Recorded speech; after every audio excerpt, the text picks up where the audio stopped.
versículos de 5 a 8 diz: Se alguém de vocês tem falta de sabedoria, peça a Deus, que a todos dá livremente, de boa vontade, e lhe será concedida. Peça-a, porém, com fé, sem duvidar, pois aquele que duvida é semelhante à onda do mar, levada e agitada pelo vento. Não pense tal homem que receberá alguma coisa do Senhor. É alguém que tem mente dividida e é instável em tudo o que faz. Sempre que passarmos por provações, precisamos olhar para o tesouro que se esconde por trás dela e sermos alegres, como diz a palavra. Agora, mesmo se fizermos algo errado e pedirmos perdão para Deus com um arrependimento autêntico, Ele nos perdoará e nos tirará dessa confusão. Porém, não significa que Deus não vai nos ensinar algo, mantendo-nos no problema por algum tempo para que aprendamos. O que não podemos fazer enquanto aguardamos o agir do Pai, como diz na passagem, é ter duplo ânimo. Fé e incredulidade não andam juntos.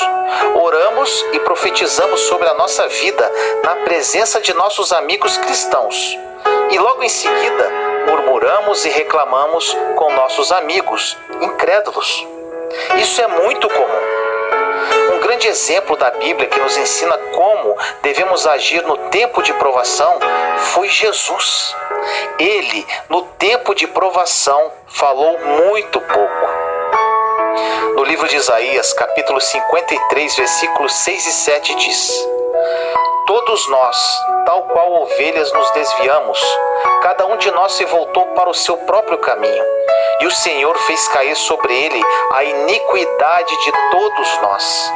Ele foi oprimido e afligido. Contudo, não abriu a boca. Como um cordeiro foi levado para o matadouro. E como uma ovelha que diante de seus tosqueadores fica calada, ele não abriu a boca. No livro de João, capítulo 14, versículo 30 diz: Já não falarei convosco, porque vem o príncipe deste mundo, mas ele não tem nada em mim. Jesus estava passando por muita pressão, muita responsabilidade e com as emoções à flor da pele, chegando até a suar sangue. Ele calou-se para não expor os seus sentimentos. Jesus estava numa batalha mental e emocional, mas ele decidiu manter a sua boca fechada. O príncipe deste mundo é Satanás. Jesus decidiu não abrir a boca para não dar munição, entre aspas, ao inimigo. Às vezes entregamos e perdemos todas as bênçãos que Deus tem para nós, porque não fechamos a nossa boca. Quando estivermos numa provação e as emoções estiverem à flor da pele, precisamos nos retirar, conversar com nós mesmos e manter a boca fechada. Precisamos olhar e pedir a Deus a graça de falar coisas positivas, mesmo em meio às tribulações. Quando estiver muito difícil e você tenha que falar algo, peça a Deus que coloque as palavras em sua boca, para que saiam apenas palavras edificadoras e não coisas inúteis e sem sentido. Existe um ditado popular que diz que temos 2 ouvidos e apenas uma boca, para ouvirmos mais e falarmos menos. Isso é uma grande verdade. Se ficarmos calados para ouvir, aprenderemos muito mais do que ficar simplesmente falando sem parar. A sabedoria com as palavras é primordial para a nossa existência. Da nossa boca deveriam sair apenas palavras para edificar e encorajar. A sabedoria ao falar é tão importante que precisamos nos atentar até no que falamos para o nosso irmão com relação ao nosso testemunho de vida, ao que Deus tem operado em nós. Dependendo da forma que falarmos, poderemos deixar o próximo ainda pior, pois poderá soar gabação, por mais bem intencionados que estivermos. Precisamos de sabedoria.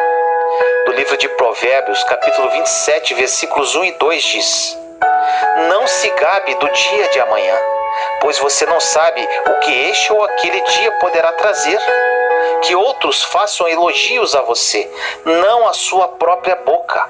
Outras pessoas, não os seus próprios lábios.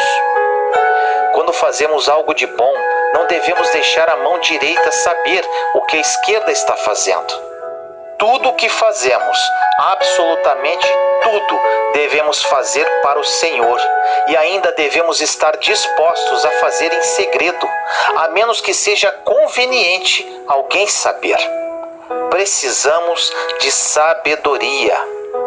Quantas coisas falamos para alguém para que ela nos olhe com admiração? Se aprendemos a manter as coisas entre nós e Deus, seremos muito abençoados, a não ser que Ele nos dê permissão para compartilhar. Precisamos criar intimidade com Deus, para que Ele confie a nós os seus segredos, para que Ele nos ensine quando é tempo de dizer as coisas e quando é tempo de não dizer. No livro de Tiago, capítulo 3, versículos de 5 a 10 diz: semelhantemente, a língua é um pequeno órgão do corpo, mas se vangloria de grandes coisas. Vejam como um grande bosque é incendiado por uma simples fagulha. Assim também a língua é um fogo, é um mundo de iniquidade. Colocada entre os membros do nosso corpo, contamina a pessoa por inteiro, incendeia todo o curso de uma vida, sendo ela mesma incendiada pelo inferno. Toda espécie de animais, aves, répteis e criaturas do mar doma-se e é domada pela espécie humana. A língua, porém, ninguém consegue domar. É um mal incontrolável, cheio de veneno mortífero. Com a língua bendizemos ao Senhor e Pai, e com ela amaldiçoamos aos homens, feitos à semelhança de Deus. Da mesma boca procedem bênção e maldição. Meus irmãos, não pode ser assim. Os maiores problemas que saem de nossas bocas: murmuração, reclamação, palavras negativas. No livro de Efésios, capítulo 4, versículo 29 diz: nenhuma palavra torpe saia da boca de vocês, mas apenas o que for útil para edificar os outros, conforme a necessidade, para que conceda graça aos que a ouvem. Se falarmos palavras positivas, de fé, elas edificam. Se falarmos de medo e negatividade, isso irá nos derrubar e causará um efeito negativo sobre os outros. Em Provérbios 18, 21 diz: a língua tem poder sobre a vida e sobre a morte. Os que gostam de usá-la comerão do seu fruto. Em Êxodo 17:3 diz: mas o povo estava sedento e reclamou a Moisés: por que você nos tirou do Egito? Foi para matar de sede a nós, aos nossos filhos e aos nossos rebanhos? O povo israelita, na ocasião de sua saída do Egito em direção à terra prometida, é o maior exemplo do que não devemos fazer com a boca. Eles reclamavam de tudo e de todos. Nesta passagem, eles reclamavam para Moisés. Além de reclamarem, eles estavam culpando Moisés pela situação deles. É muito mais fácil culpar os outros do que assumir os próprios erros. Isto é muito comum no meio cristão. No livro de Êxodo acontece algo interessante. No capítulo 16, o povo de Israel estava morrendo de fome. E no capítulo 17, eles estavam morrendo de sede. Ou seja, nunca estavam satisfeitos com nada e sempre arrumavam uma razão para reclamar. Você conhece alguém assim? No livro de Números, capítulo 21, versículos 4 e 5 diz: partiram eles do Monte Hor, pelo caminho do Mar Vermelho, para contornarem a terra de Edom. Mas o povo ficou impaciente no caminho e falou contra Deus e contra Moisés, dizendo: por que vocês nos tiraram do Egito para morrermos no deserto? Não há pão, não há água, e nós detestamos esta comida miserável. Percebemos que o povo israelita não precisava de milagres, mas sim de maturidade espiritual. É isso que acontece com muitos de nós na caminhada da fé. Se Deus não der um milagre e não tivermos maturidade espiritual, quando tivermos outro problema, teremos que ter outro milagre, e assim por diante. Agora, se tivermos maturidade, seremos sempre os mesmos, não importando as circunstâncias. E este é o objetivo de Deus em nossas vidas, pois Ele não quer bebês, mas sim pessoas maduras na fé. Se tivermos um coração ranzinza, não há milagre que baste. Vamos acabar reclamando até do milagre que recebemos. No livro de Números, capítulo 21, versículo 6 diz: Então o Senhor enviou serpentes venenosas que morderam o povo e muitos morreram. Esse é o resultado que o povo israelita recebeu. Ou seja, murmurar, reclamar, resmungar, não apreciar os milagres de Deus, encontrar falhas nos outros, igual porta aberta para as serpentes, igual mordeduras, igual morte.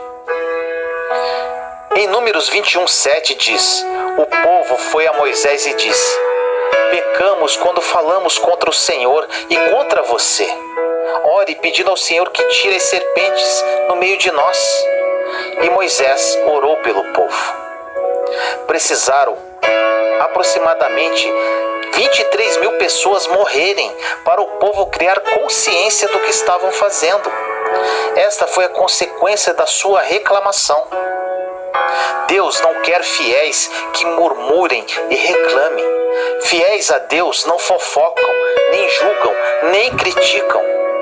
As palavras que saem de nossa boca têm o poder para impactar as nossas vidas, bem como das pessoas ao nosso redor.